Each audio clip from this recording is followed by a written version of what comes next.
We're live. We are live, folks, ladies, gentlemen, and everyone. This is your Thursday night's show of Mauls, Balls and All. It's just gone 8:30. You are more than welcome. Joining me this evening is they are familiar faces within the group, but we got Matt Boland, we have Claire Devaney, and we have James Grennan, but also joining us. My God. I was looking at his CV.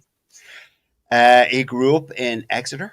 He is what was it, Luke? Now, correct me, Luke, if I'm wrong. The Devon Referee Society in 2025. You joined when you were age 16.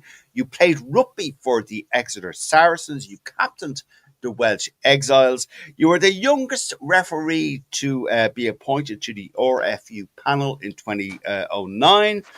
Your first game that you refereed, your first Tier 1 game that you refereed was in 2018, Australia versus South Africa. And also you were the ref in the 2019 Rugby World Cup. Luke Pearce, how the bloody hell are you? Are you well? Good evening. Yeah, very good. Thank you. Or should I say hola from the deepest darks and depths of Santiago, Chile. What, go on, tell us, Luke. What are you doing in Chile? So the Rugby World Cup qualifiers, everything changed for qualification for the World Cup. You guys may or may not remember the little bit of controversy around the pools that were drawn out for 2023 World Cup, and there was a deemed easy side and a deemed hard side. So World Rugby looked at it, changed things about, and altered the qualification dates and times of when teams qualified. So we've ended up with this scenario where Samoa finished bottom of the Pacific Nations Cup, which is a tournament involved for 6 sides around the Pacific Nations, and Chile lost the South America playoff, which means that they play in a 2-legged game. Irishman Andrew Brace, I ran touch for him last week in Salt Lake, managed to squeeze a 32-all draw to send me down to Santiago. How did that happen? It was a fair result. Chile were probably the better side for 3 quarters and then gave it away at the end. But yeah, and he's now smug laughing on his way to his honeymoon in Mauritius, whilst I'm gotten sent down to Chile on my tour. So yeah, you can imagine a few of the messages being flying around. Yes. Now, come here, Luke. There is one member of this panel who is delighted to be in your online company. And, there was an insistence that they be part of it. But to privacy laws and GDPR, I can't tell you what her name is. So we just leave it at that, Luke. Okay. Either it's 2025, it could be any of you. That's the All right. Okay. So now, listen, Luke. I sent you this the email. Now, let me just say this was only updated today. I'd love to get your thoughts on this. This whole the new thing about the TMO, Luke. The URC is the first of the world's 5 major. I'm reading here, Luke. The world's first 5 major club competitions to implement this system, removing the reliance on broadcasters to support the TMOs. Now, Luke, again, I'm still reading, Luke. Previously, TMOs would need to communicate with a video operator in the broadcast truck to cycle through a number of camera angles, blah, blah, blah. Luke, is this a good thing for rugby? I'm not going to read it up. You are the guy on the whistle, on the pitch. Go on. I think you split it in the answer into 2, and this isn't me getting splinters on the fence either. First of all, I think it's bad that we are reliant so much on broadcast replays. We all know the controversy about if you travel to a certain country, you're only given replays of a certain team and not the other. So this element removes that, which is probably a good thing. Hawkeye, who have got the contract through the URC, also run in tournaments during the World Cup. They run tournaments through World Rugby. And they are specialist people that know their system inside out, can sit alongside a TMO and give them every single angle they want. Some will say that's a good or bad thing, but in the world of technology we are now, it's probably good that TMOs are the hands are in their own destiny. You know, they can actually do what they want to do and see what they want to see. The negative potentially side that comes with this is you have not the referee making the final decision of some pretty important moments.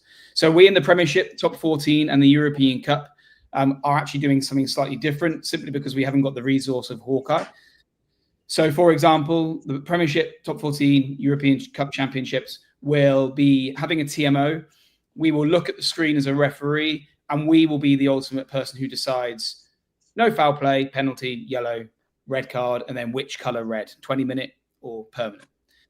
Which my personal view is I think that's a good thing. I think the referee should still be the person making the final decision. I think the referee in the middle is normally the most qualified, the most experienced person to be doing that, which I think is a good thing. But it does alleviate the pressure as a referee when you can just look at two replays. The only thing the person in the middle has to decide is it foul play, yes or no? And does it reach a yellow card threshold, yes or no? And if it ticks both boxes, away it goes to somebody else to come back with the decision. And bear in mind, they then get the use of 8 minutes and they get all the angles that all the cameras give them. So I guess from a spectator point of view, people want consistency and they want the right decision. Which hopefully this will enable and help. It's a bit of a suck and see job at the moment, but it's certainly a bit confusing for the general public when we've got all these different systems in play around the world, which is not helpful when we're trying to grow the game and sell the game to be, a most positive advert like we're trying to do. Yes, and you, Luke, it's public knowledge. You've said it yourself. You famously said that the game, you were asked the question and you said, was the game too complicated? And you said yes. I think it is. I think we're getting there. I think we're making progress in trying to make it easier. But the reality is we've got a law book full of laws that a lot of people, including me, probably don't understand. So we're trying to make this game about scoring tries, attacking rugby, about Luke, you're a referee. I wouldn't say that publicly.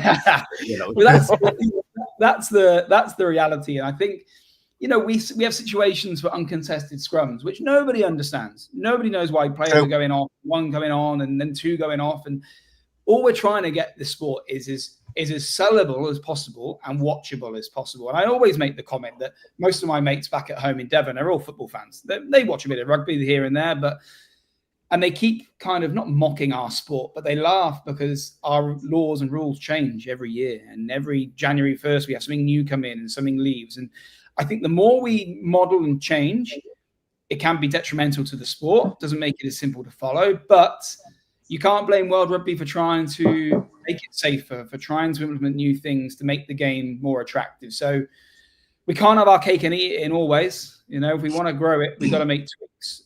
But do I think it become made simpler? Yeah, I think I do. And we've got a big part to play in that alongside the coaches and making them kind of understand that the game is an advert as well as being right or wrong, which is correct. That's a very good point, Luke. Now, come here, Luke. I need to ask you some of these questions that came in. Who's it? Niall Ormond. Have you ever come across a player who had an astonishing knowledge of rugby laws that you refed? Yeah, most tier one captains, I'd say, or most captains of any team, but especially international sides, they know the law book inside out. Most players are now pretty up to it. I'd say the best, because I think that's the next question coming, the best one would be Alan Wynne-Jones for me. Yes. He had a great way, a great presence, and a great knowledge of when to communicate. And one of the things that we try to work hard on, whether people believe it or not, I'm not sure, but we actually try hard to come across and communicate at the right times, not over-talking, not being a robot, not under-talking, not helping players. And Alan Wynne had a great way of knowing when to pose a question, but not in a rude, demonstrative way, but in a polite, but when he talked, you listened. And I think that's probably the most important point. All the players know the laws now, guys. And again, it goes back to your previous question. There's some anomalies. There's plenty of anomalies when a ball is in touch, when it's not in touch. Wingers know exactly what they can do. Can they jump one side of the line and tap it in? Can they score from being outside the field of play? These are the laws, which go back to your earlier question, probably aren't as simple as we'd like them to be, but players know exactly what they can do, which I guess is part of the gamesmanship, I suppose, when they're in the middle. Actually, Luke, can you score when you're outside the game? The phase of play? Yes. Oh. So if the ball, picture this: if the ball is in goal, not bouncing, not in the air, the ball is resting in goal, in the try area, as I like to call it. We call it in goal areas. The ball is on the ground. If a player is outside the field of play on the ground and just taps his hand or her hand on the ball, that is a try, because they're not in control of the ball. The difference, if the ball is bouncing and the ball bounces up fractionally off the ground, but they control it to bring it down, then there is no try because they are in touch, because they're controlling the ball to come down. Just one of those laws that is probably not as followable as we'd like them to be. But the players know exactly, when they can do it and when they can't. And it's our job then to communicate that to the world, I think, and how we sell that, how we deliver it, how we explain those nuances and complicated ones and get people to understand what we're doing. I think, and I'm maybe jumping ahead here, when we don't communicate and we don't sell them, that's when we get the grief, because people. Yeah, okay, Luke, okay, relaxing. We're getting there. Now you're getting the grief. Okay. Go on, Matt Boland. What I've asked Luke there and what we just discussed there for the past, Jesus Christ, 12 minutes we've spoken about this. Go on, Matt. Any opinions on this? The laws of the game and the TMO stuff and what I've asked, Luke. Go on, Matt. Yeah, well, look, first of all, Luke, fair play to you for doing what you do, because I don't think any of us in our right mind would want to do it. Because not at all. It's an absolute minefield. The law. Chili's not that bad. I wouldn't worry too much. It's not as bad. It's when you get the whistle in your hand and you walk out to that pitch and you have to control 30 beasts of men with a certain amount of laws. Look, just sheer admiration for you, and not just you, but all the referees, because I think it's very important for the game that we have the respect for referees and officials and all, and it's all part of the ethos of rugby. So look, just absolute admiration for you. In terms of your job, it's one of the toughest jobs to do, and I get World Rugby are kind of changing laws to make the game better and make it safer and all. But I think sometimes the TMO does come in a little bit too much and can stop the flow of the game probably. But I see what they're trying to get at, and they don't want to be calling back 15 phases of play to say there was a penalty. That doesn't really paint a great picture. But look, I suppose they learn all the time as they're going with new things and at amending laws to make it better. So look, I mean, they're doing what they can. I think it's a perfect storm, Matt, because people want the right decision, right? So if you want full accuracy in any sport, you're going to get stop-start nature. Look at VAR in the Premier League in football. You get the right decision most of the time. There's still human error. But if you want more accurate decisions, you're going to have a slower product. If you're happy to accept mistakes, which everyone says they are until it happens to their team, then we will have a more flowing game, a more continual product to watch. That we got to try and find the middle ground, of course. Absolutely. Gracie and I sat down before he flew home last week in the Samoa Chile test. We had 7 TMO reviews. Is that too many? Yeah, probably. So what we got to try and get at is, right, which ones can we avoid? Which ones can we have made on field and been stronger by making the decision live? Which ones we needed those and we had to? And it's always the blend, isn't it? If you have 2 or 3 in a game, nobody really cares. It's part of the product. It adds to the drama. If you have 5, 6, 7, crowds start booing because they get bored and they're bored of seeing the same stuff. So it's trying to find that balance, which is a really, really tough thing to do. Yeah, well, look, I do like the fact that the off-field review to the bunker. I think that's a really good addition to it, because it gets on with the game to say, okay, that needs to be re-looked at, but let's just give me a yellow card, off-field review. You've got 8 minutes, but we can continue on with the game. That's really good, I think. The danger of it is you end up with maybe the not experienced person making the decision. So you go back to the World Cup final in 23. Now, I'm not debating the decision, but you've got Wayne Barnes #1 referee in the world picked to referee a World Cup final, but he's not the one adjudicating and giving a red card. So it leaves a bit of a moral quandary to me, because when I got into reffing, the person in the middle was normally, for the big games, is normally the most experienced, the most kind of qualified or educated, with whatever words you want to use, to make the big decisions. And by doing this, we're not empowering that, but we're making the game a bit quicker.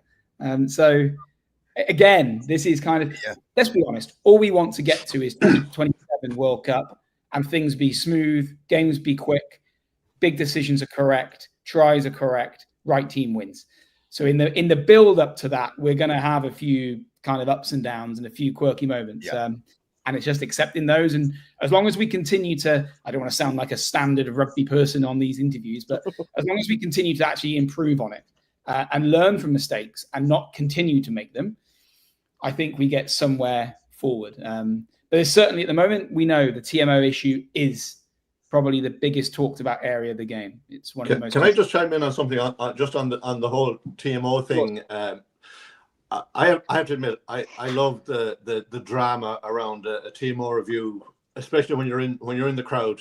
I'm usually the one that starts the ooh, when get the whole crowd going when they're re-showing the high tackle or whatever it is, to try and sway the ref, I suppose. But is that something that you take into consideration, Luke, when you're in the middle of the field and the crowd are baying for blood, they're looking for a card or something like that?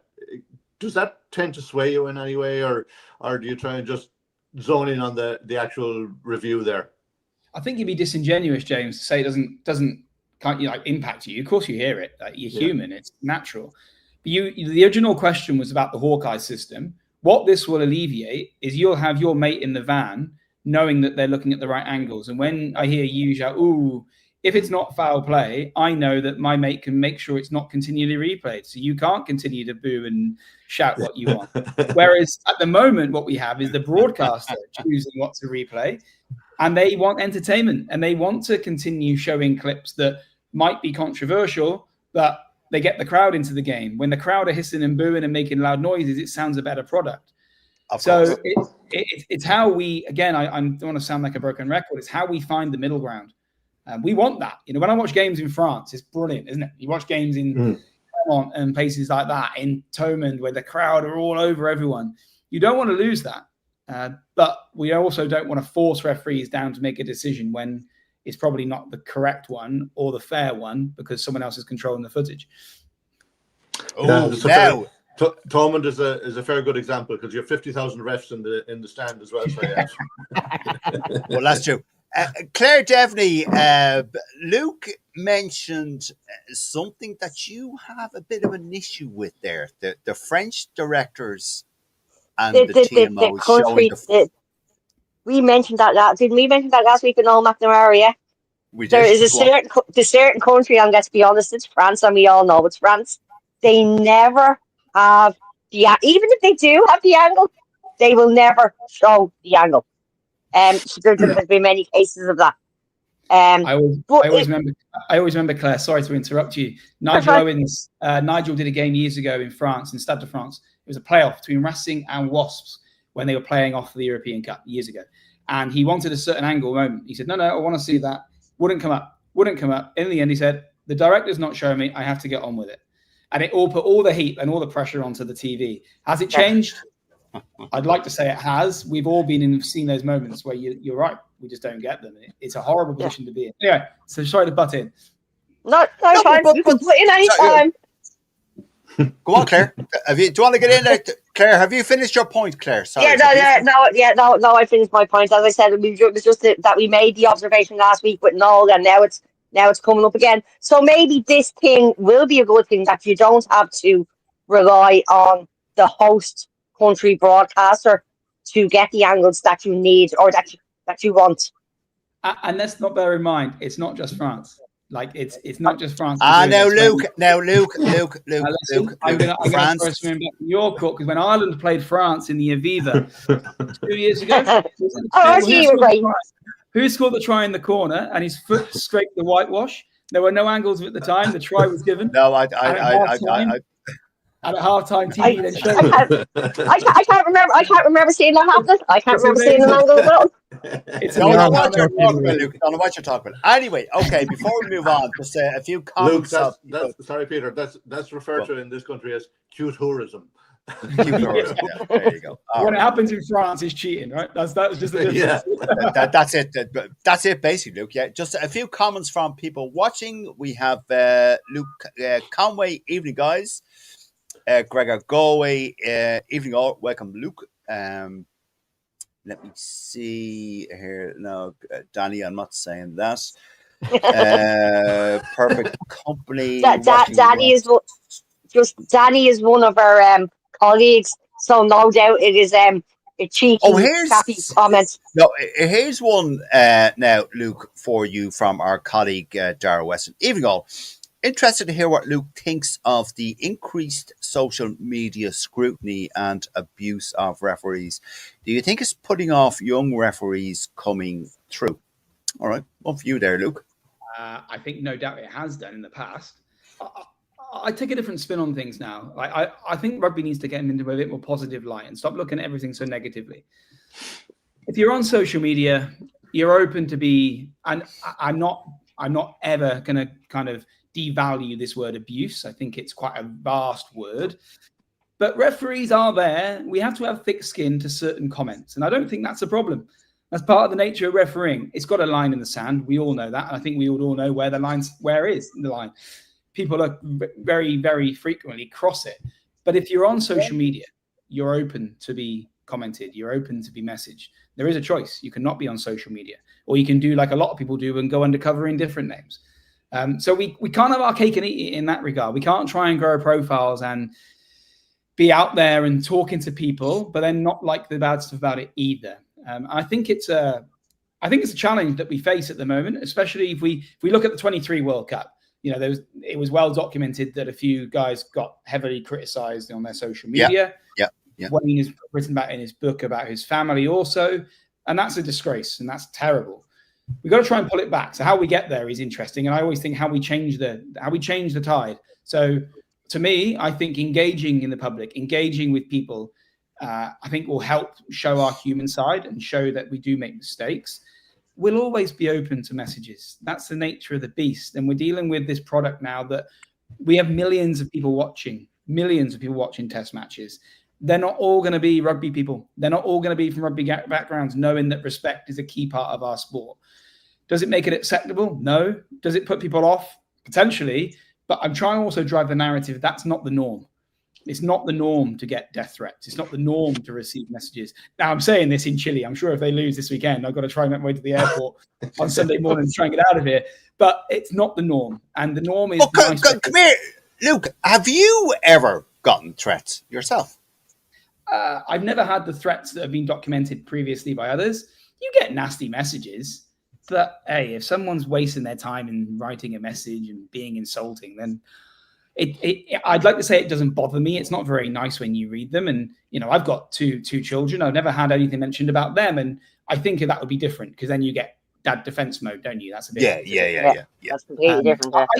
I can take it. It's not me being bolshy. I'm not 6'4" and a massive tight head. I'm 4'2" and blow a whistle. But if somebody wants to write a message to me, then at the end of the day, it means they're paying to watch our game and they're putting something back into the pot rather than hopefully having the headlines to take energy out of it. Is that a very philosophical approach to the? No, no, it is. I agree with you, James. Yes, and I agree with you, Luke. It's a very sensible approach. Yes, absolutely. Sorry, just a few more comments because we always like Luke to be interactive with people watching. Gregor, go away. Yeah, no, I saw that. Gregor, yeah, go away. As you can tell, he's very tech savvy. I can't see any of these comments. That is because Peter is very tech savvy. It takes him a while to figure out what he's doing. Anthony Hubbock. Anthony is actually a ref himself. Anthony says, "Hi, Luke. Great to see you as a guest here. It is indeed great to have Luke as a guest here." Len, no, go away. Sorry. No, Anthony. I'm intrigued to see how again. many you're getting rid of rather than accepting. It's, I know, yeah, I know. No. Mark Noonan, great to have you, Luke. You're a good head and you know your game. Can you share any big mistakes you've made that you've only realised while rewatching the game? Oh, that's a good question, Luke. Go on. It's pretty close to home. Like I got pulled in to do the Ireland-South Africa test last year in Pretoria, the first one. You did, yes.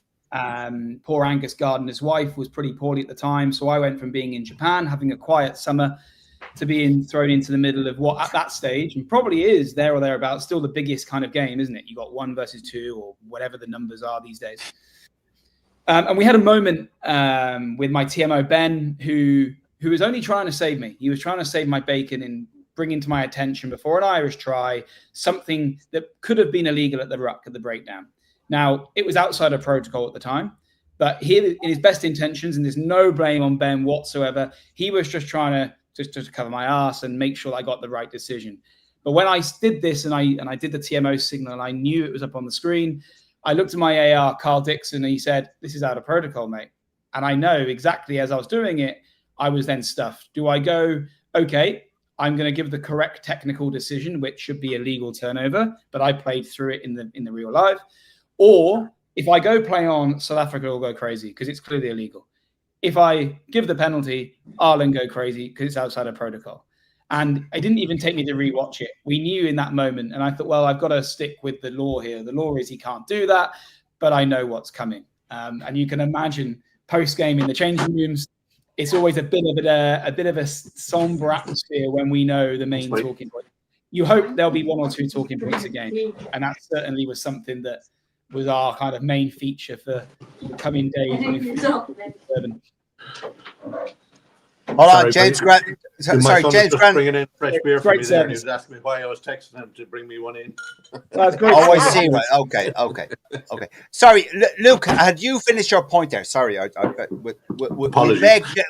we beg James Grannan's pardon here. Sorry, Luke. I had. So what I'm basically saying is, I knew I made a mistake, but I had to stick with it, which is always a bit of a tricky one.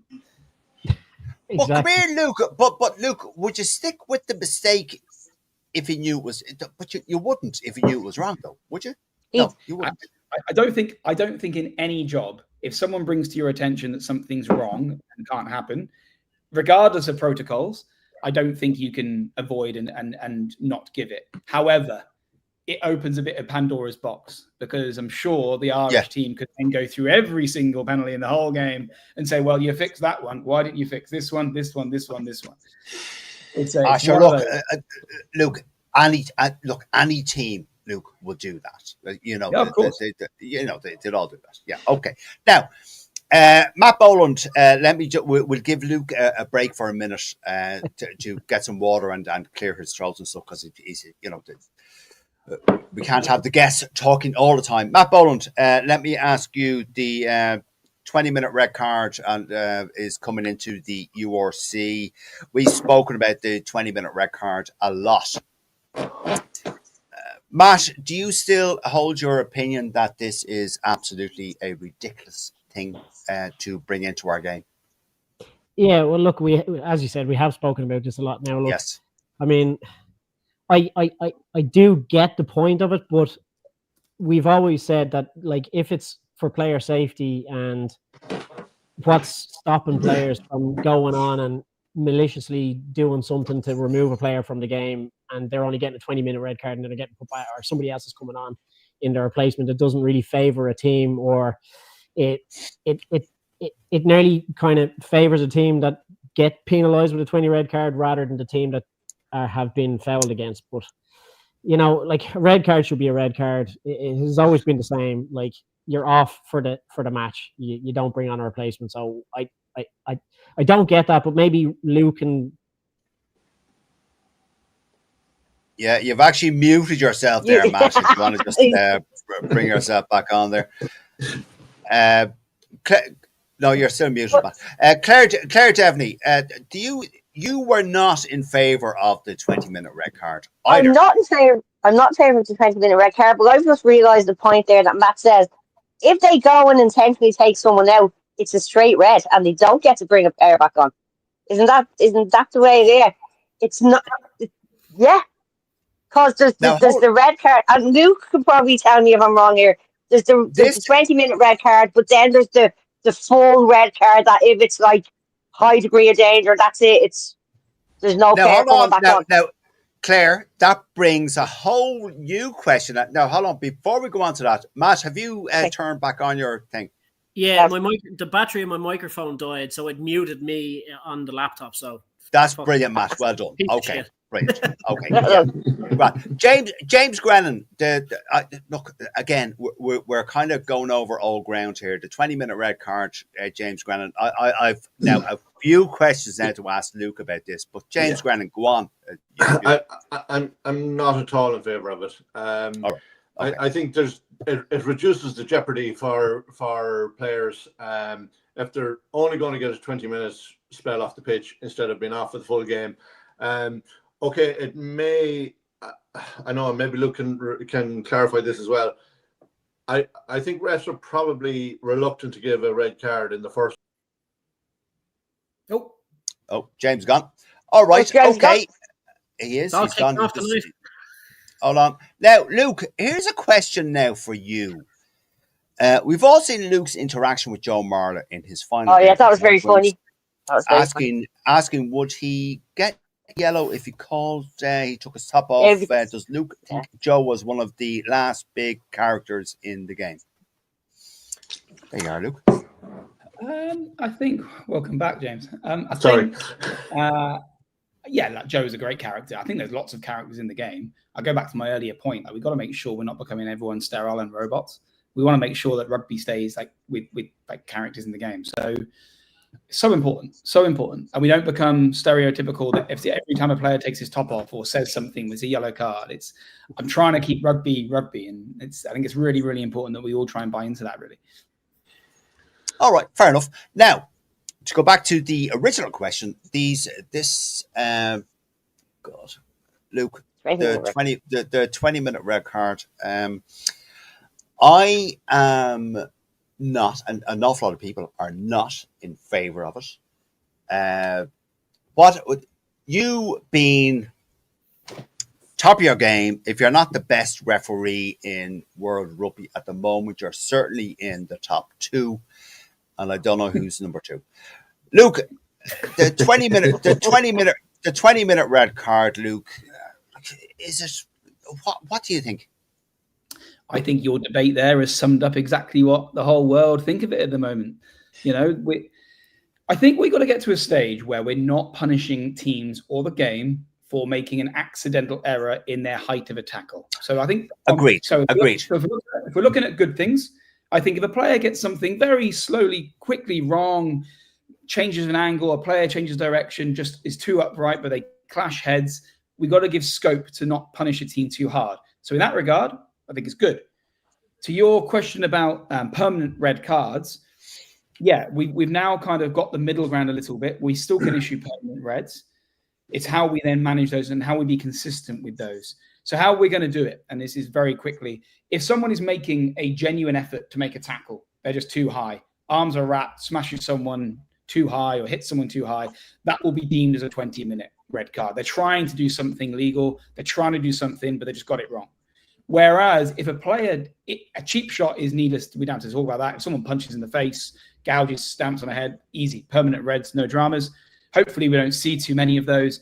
But if a player deliberately commits foul play, take a ruck, for example, and someone comes in with no effort to bind and hits them with a direct shoulder straight onto a head, we still have the ability to give a permanent red. So we're hoping what the points you guys raised a second ago about teams will just go out there to take out best players. We'll go out there and try and remove a threat of the best player.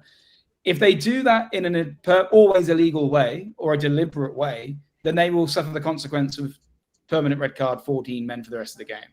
But if they try and do something correct, then we have the option of 20. Will it cause more controversy? Probably at the moment, because it's new to us, as it's new to everyone. And we've got to try and make sure the ones we're giving for 20 minutes are the same throughout the season, rather than one game being a 20-minute red, the following week it being a permanent red. Otherwise, people won't understand where we're trying to get with it. But I do think But overall, I think it's a good thing for the product. I think everyone is aware where we want to be with safety, with heights of tackle, with head contact. We've made inroads, huge inroads to making the game safer. Now it's just kind of not taking the foot off the gas, but giving us another option to try and keep the game as competitive as we can. Because we all know once a game goes to 14, 15, I think it probably does, from a spectator point of view, spoil that entertainment factor.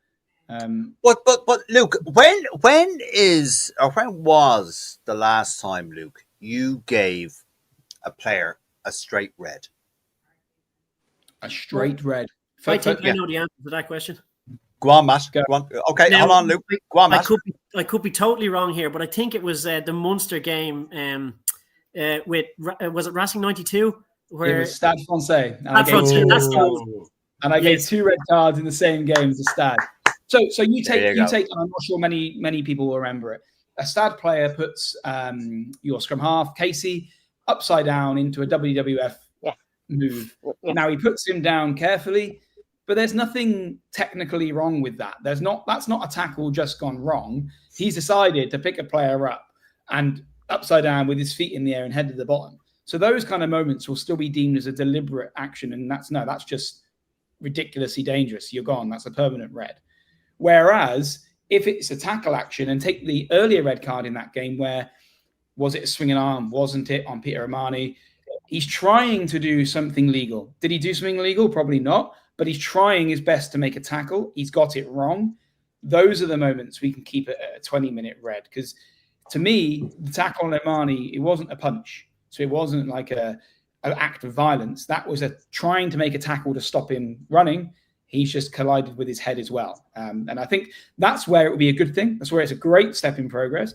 I think the main point to focus on is how consistent we are in giving permanent versus 20-minute reds. And I think that will be the judgment of whether it's a good or a bad thing come at the end of November. Because let's face it, November and the European Cup, they're the biggest showcase games. That's where we're going to get tested, and that's where the public will either go with us and go, yep, this is a good thing, or, my God, lads, you need to change this. But bear in mind, it's a trial. So if it does go wrong, then they'll withdraw the trial pretty quickly. So come here to me, Luke. I really wanted to ask a test level, a high level referee this. You ever look at a situation where there is a penalty, or there is a yellow card, or there is this thing going on? Do you ever think to yourself, what the bloody hell was he thinking when it went on? Do you ever think that, Luke? Because we do. I've had discussions with the Chile and the Samoa coaches this week. We all know how fiery this game could be on Saturday. It's 0-0 in aggregate. You've got a South American passionate team against some big hitting Pacific Islanders. But I've made the point pretty clear that if you bring me and the other officials into the game, this isn't a referee issue. When someone does something illegal, people often look at the ref and they go, well, that's not fair. That's not right. It's the player who commits it in the first place. So if someone collides someone in the head, creates a high tackle moment, whether we give a yellow or red is up for debate. What's not up for debate is the player putting themselves there in the first place. So I think that's one thing that I always try and go back to people and to coaches and to players and say, yeah, I understand you might not agree with the yellow or red or penalty or yellow, but if you hadn't done that in the first place, we wouldn't be discussing this. And I think that's something that we've always got to try and put pressure on players rather than just looking at the reaction rather than what the cause is. Right. Fair enough. That's a good point, Luke. Sorry, go on, Claire. Can I just ask a question? I'm just going to ask a random question, right? Have you ever coached or reffed a game and had no access to the earpiece on mic? The reason I'm asking is the Gloucester game is on tonight, and after 95 seconds, Christoph Ridley's earpiece went down and they can't get it working. I was watching it, funny enough. I've been watching it before I signed on with you guys. I've had it a few times in France. The comms kits haven't been great in the past over there.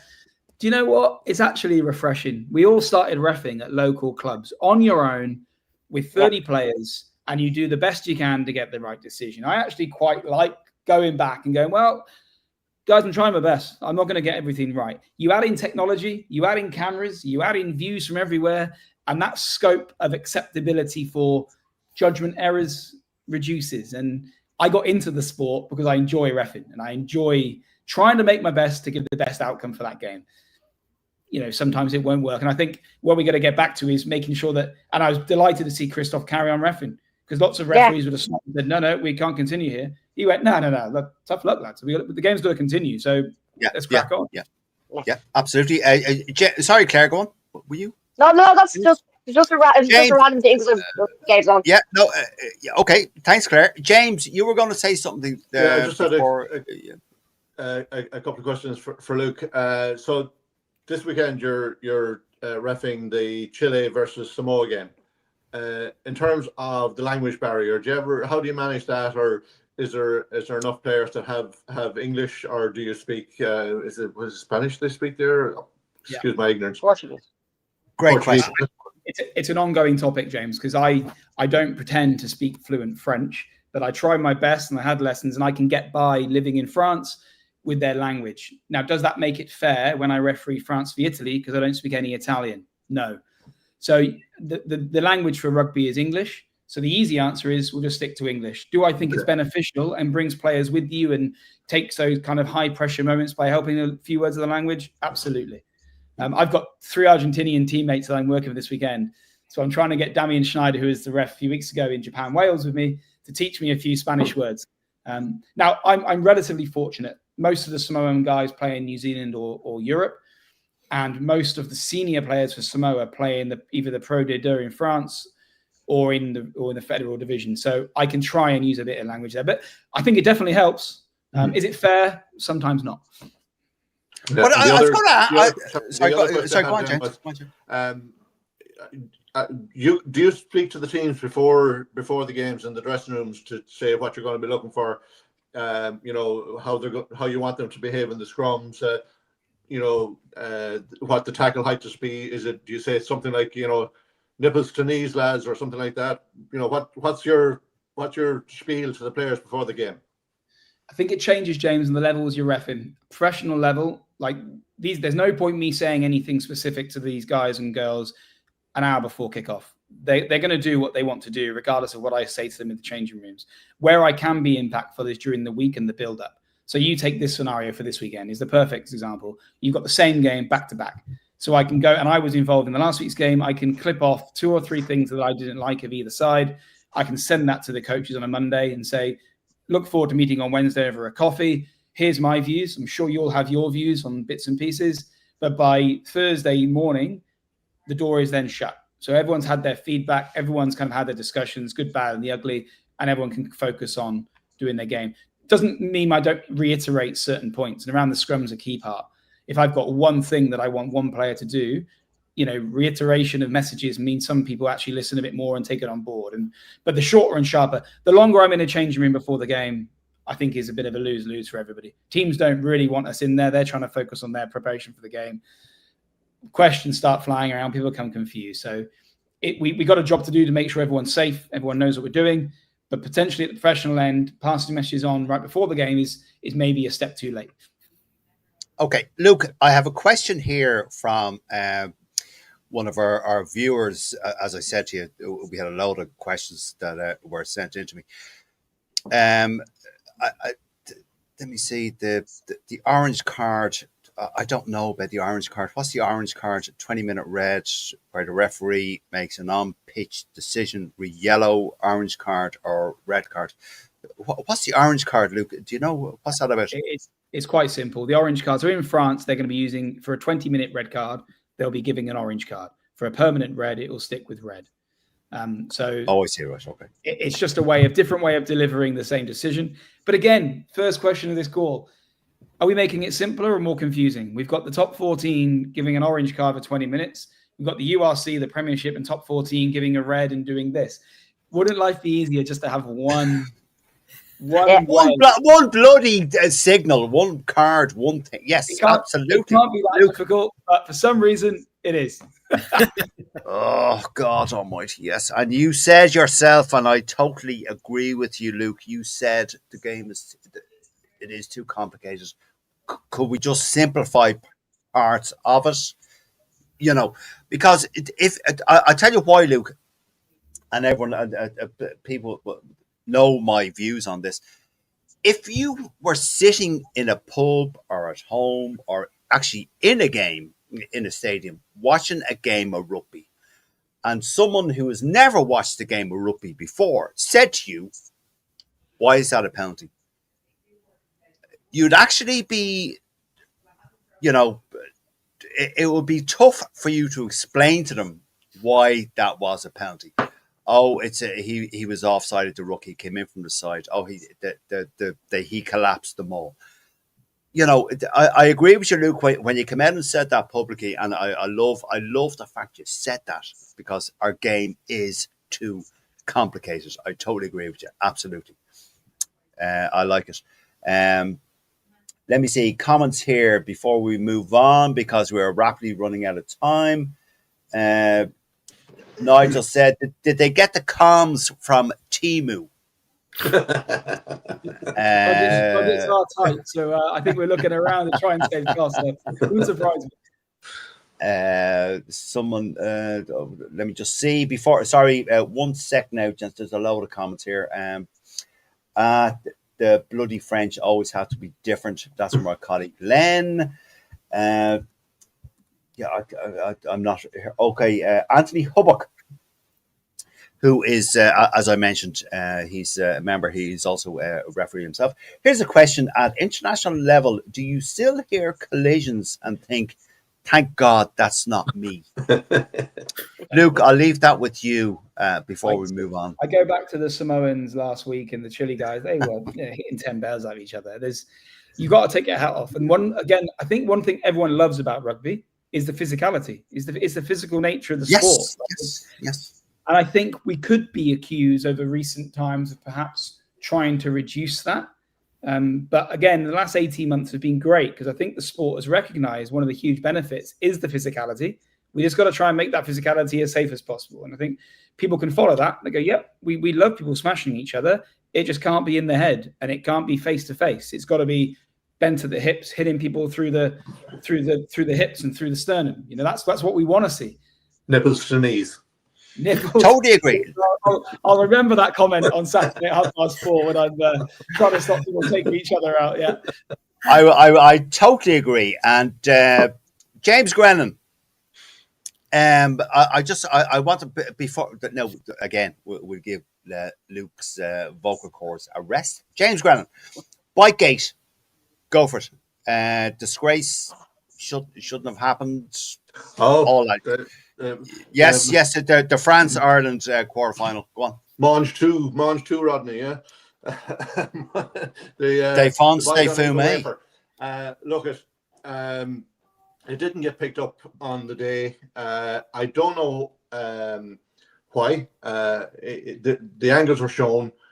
Even, you know, it was there on the screen. The players were looking at the screen, looking at it and saying, why isn't it? And Aoife Wafer brought it to the attention of her captain. Her captain brought it to the attention of the ref, and it wasn't looked at. So I don't know. It would have been a pivotal point in the game, I think. I would have said that would be a red card incident.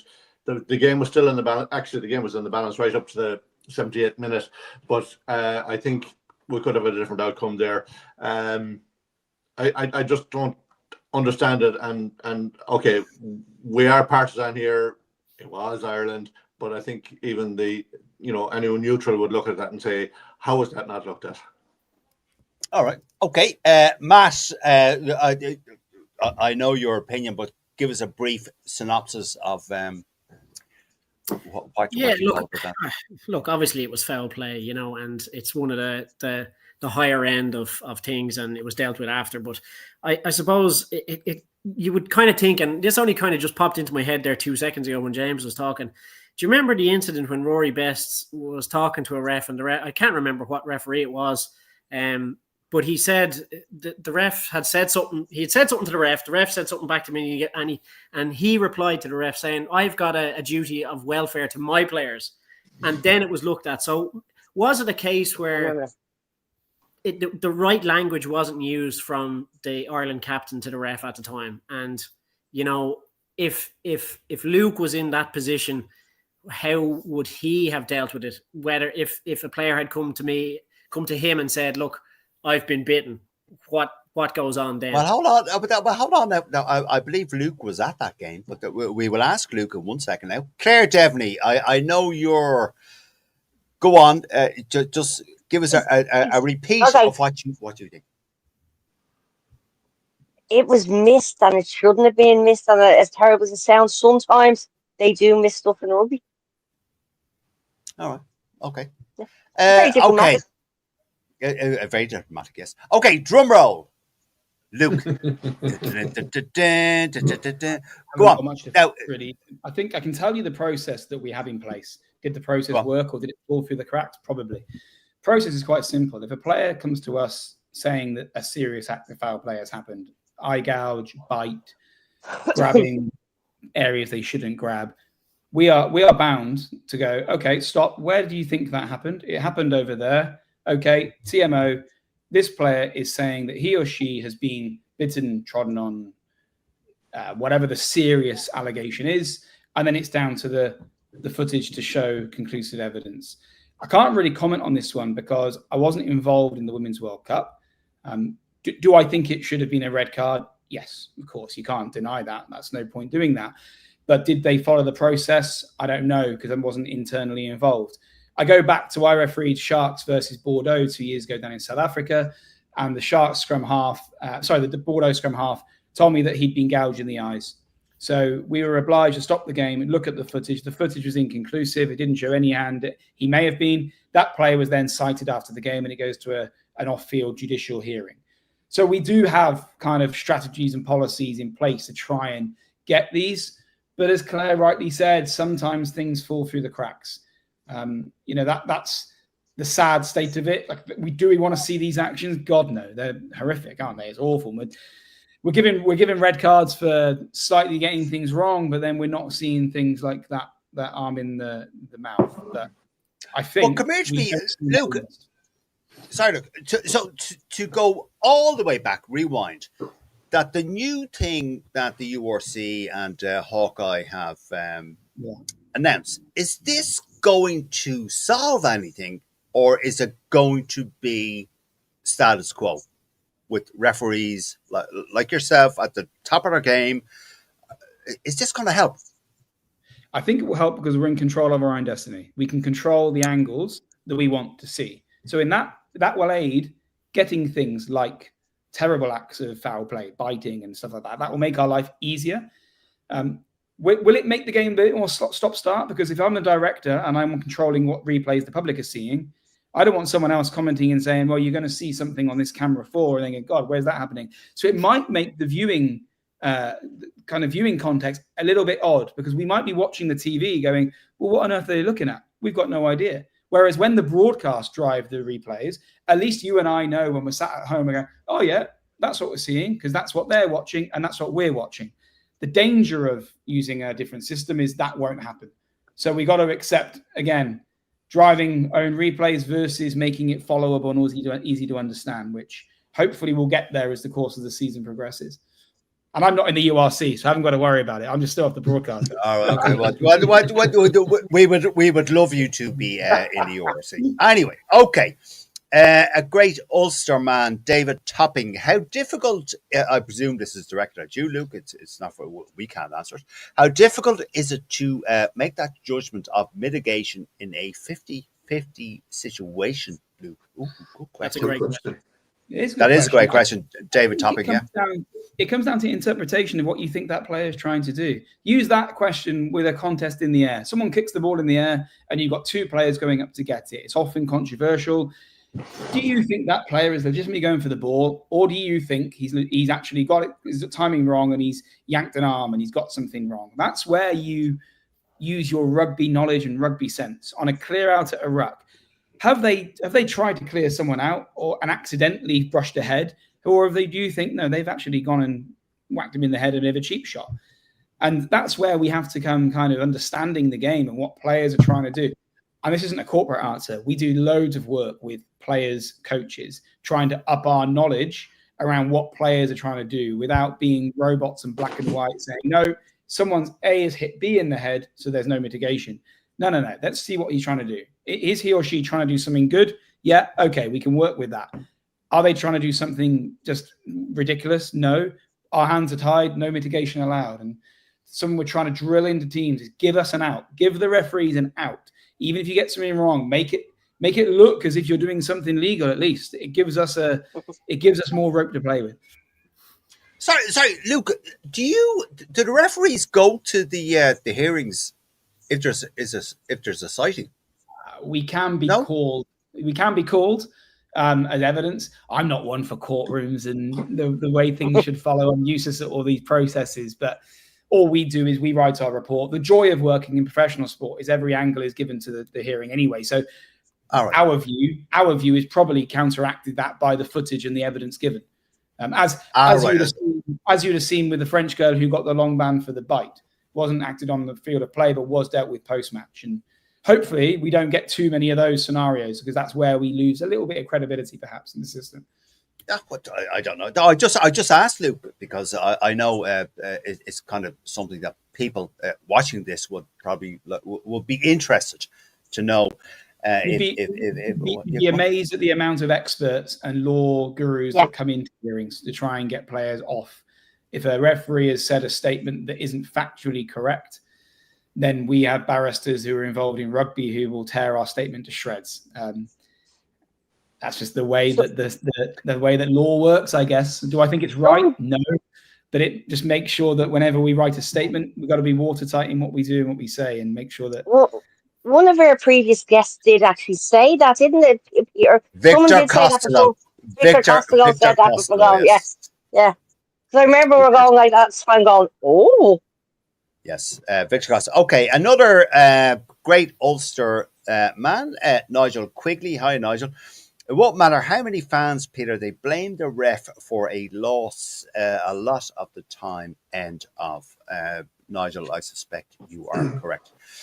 And that is not just about the South Africa. I have a saying, okay? This is my saying. The ref is always right, even if he's sometimes wrong. Because at the end of the day, what the ref says on the pitch, you have to abide. And as you have said, Luke, there has been times when you kind of, maybe I was wrong. But at the time, the ref is always right. You can debate it afterwards. And none of us, an awful lot of us, are not refs and wouldn't know one end of the law book from the other. I also think as long as you're consistently wrong in that 80 minutes, players and coaches and people go with you. It's when you're wrong, clearly wrong one regard, then you go the other way and make the right decision. But that seems unfair because that's how I view it. That 80-minute consistency is way more important sometimes than season consistency, because you might get a bounce of the ball in one half and get the bounce of the ball in the second half, and that seems about fair. Would you be tempted, Luke?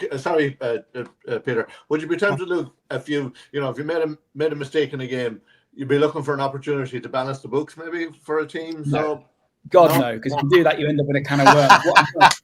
What I'm trying to say is, if you've given a yellow card for a tackle that could have been orange, it could have been that. Wasn't it mitigation applied? If you've given one against Connacht in the first 20 minutes, and then you have one against Ulster on minute 38. Well, it'd be nice to apply the same level of mitigation if the pictures look rare about the same.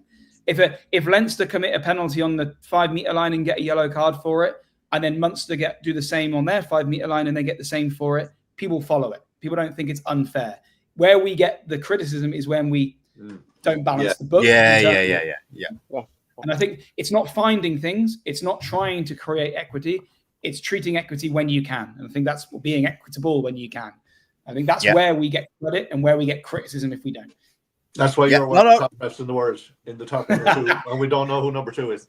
Exactly, yes. He's in exactly, yes. Bruce will be a close number 2. He's been relegated to number 10 after giving me a 32-all draw.